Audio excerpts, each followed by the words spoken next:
Good afternoon. It is such a pleasure to be here and be discussing such an important topic, which is school-based obesity prevention in schools. So I'm going to cover the three topics that we were asked to cover as speakers. What is the status of obesity prevention, specifically in schools? Where do we need to be headed? And a breakthrough action. Over the last 5 to 10 years, the evidence about what works in school-based childhood obesity prevention, in my mind, has grown leaps and bounds. Collectively, comprehensive interventions have been developed and implemented that have had impact on obesity, but in particular, on physical activity and dietary behaviors of students.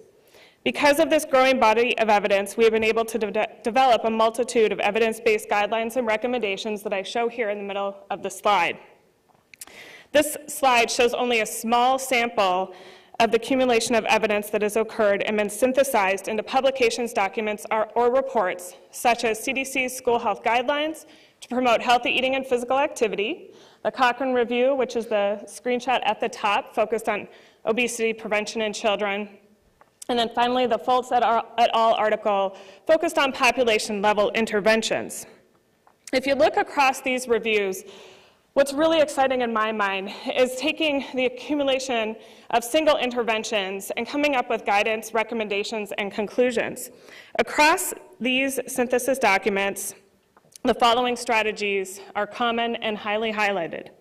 Establishing an environment that promotes healthy eating and physical activity both. Incorporating healthy eating, physical activity, and body image topics across the school curriculum. Adding more time for physical activity, or more sessions, more opportunities, both during the school day as well as throughout the school week. Improving the nutritional quality of school foods. And providing training for teachers and other school staff on actual implementation of health-promoting strategies that have been evidence-based. Certain school-based strategies that are identified in these reviews were also shown to be cost-saving, including education about television reduction, reduction of sugar-sweetened beverage consumption, and multifaceted programs that included both nutrition and activity at the same time. In addition to these comprehensive evidence-based reviews, other reports have been published that complement what was said in those documents. In particular, IOM reports focused on school meals, competitive foods in schools, physical activity, physical education, recently released Physical Activity Guidelines Mid-Course Report, which concluded schools are one of the top choices for intervention for activity in students. And CDC published guidance documents on measuring body mass index in schools, for example, as well as financial implications of changing competitive foods from unhealthy choices to healthier choices. The final part of my slide, which is most exciting to me, is the growth in the types of evidence-based programs and practices that have launched over the course of the last few years. All of these on the slide have become very prominent and very common language among educators and public health folks alike. Let's Move Active Schools, Let's Move Salad Bars to Schools, the Presidential Youth Fitness Program are examples of federal-based programs that have taken evidence and provided technical assistance, intensive training, and ongoing support to help schools implement evidence-based strategies that we have seen outlined in those IOM reports, CDC publications, and other systematic reviews. On top of that, USDA, for quite some time now, through Team Nutrition, has utilized the Healthier US School Challenge, using a set of criteria to help recognize schools who are making great changes based, again, on evidence. We also know that nonprofit organizations, national organizations, have developed programs, whether it be focused on parents and grassroots efforts such as Action for Healthy Kids, or the Alliance for a Healthier Generation, which has taken the evidence base to a wonderful level, reaching 20,000 schools directly now to change policy, systems, and environments within the school setting. And last, Childhood Obesity 180, which focuses on childhood obesity prevention in schools as well as multi-sector settings. So where should we be headed? I would like to break down the necessary next steps for where we should head into 4 main areas: research, translation, dissemination, and diffusion, communication, and policy. Before I dive into these specific bullets on my slide about the research topics, I think there are a few overarching areas that we should address as we move forward. First is that very few interventions have actually utilized, implemented, and evaluated a multi-strategy approach. Many have focused exclusively on physical education, for example, or physical activity, or nutrition, or maybe a couple strategies from each of those. Second, it is not very well known what existing and sustained policies and systems can have in terms of their impact on implementation of evidence-based curricula and programs. So we need to know more about that to help inform scaling up and sustainability. And then finally, also related to scaling up and sustainability, is there have been very few interventions that have been implemented and evaluated looking at that are district-wide, that reach vast number of schools, K through 12. There are many questions that I believe are still unanswered, or questions that are really emerging within the research community. These include questions such as, what is the impact and effectiveness of parent engagement on both child and family health behaviors? What is the role of school health services in helping students who are already obese or overweight? What happens when we increase access to safe, free drinking water in schools?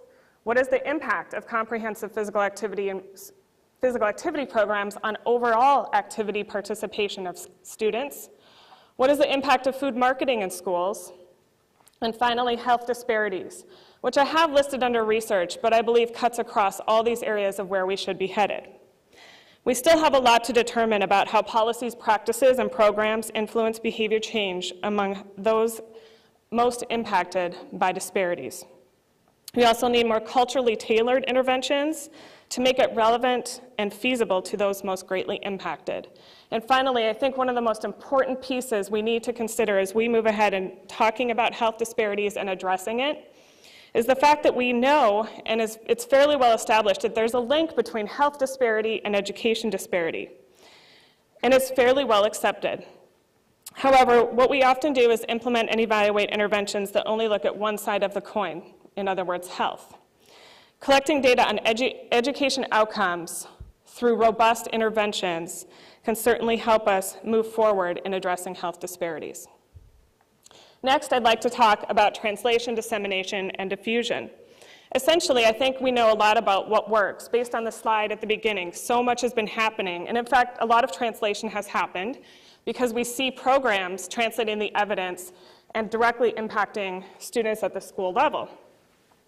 However, again, I think related to health disparities, we need to know how to effectively translate findings for underserved and disparate populations. I think it's also really important to evaluate both the uptake and sustainability of evidence-based tools and resources and professional development for school communities. When it comes to communication, I think that there is a lot to be done. We need to market and promote the information and the evidence more effectively, identify the benefits to the different stakeholders that we need to help make change and make change permanent. For example, with the National Physical Activity Plan, we might consider stronger communication and messaging for the variety of stakeholders who are going to be required to help us activate and implement the plan within that education community. Second, for the education community, we need to be stronger in our communication and message about the growing evidence linking healthy eating and academic achievement, as well as physical activity and academic achievement. It's speaking the language of those in the education sector. Finally, related to communication, I think we have a lot to do when it comes to countering negative messages. For example, a year after the school meal pattern has been required and implemented, we are still seeing negative messages about school meals, and we know how much these messages can influence the general public, parents, and even students. Being thoughtful and direct about the enormous positive benefits of school meals might have great impact. Finally, I'd like to talk about policy, and this really segues into my breakthrough action on my final slide. There's so much opportunity to both enhance and learn more about policy. So first, because local wellness policies have been required and will hopefully soon be revised in terms of the requirement, there's so much opportunity for us to have deeper examination about both the implementation and the monitoring of policies, so that we also know what we can do to support schools and school districts to help move forward. Top-down and bottom-up are both needed when it comes to policy. While larger scale policies are critically important, oftentimes school-level practices and programs hook decision makers and can later lead to great wider spread change. The final slide shows what I believe to be the biggest breakthrough action that is both necessary and, in my mind, achievable. Given where the evidence is and how much success we have seen in moving the needle with school nutrition policy, it is time to now move the needle on physical education and physical activity policies and practices that can permanently and sustainably change the landscape of activities in schools. Certain activities, such as continuing to support and expand and enhance through evidence the U.S. Department of Ed's physical education program, is an important aspect of improvement.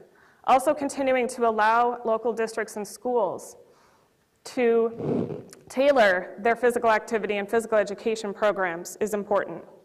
At the state level, and I think it was Debbie who referenced this a little while ago, there's recently been a new cooperative agreement that covers the course of the next 5 years. All 50 states are funded to develop multi-component and physical education and recess policies that get at both quantity and quality.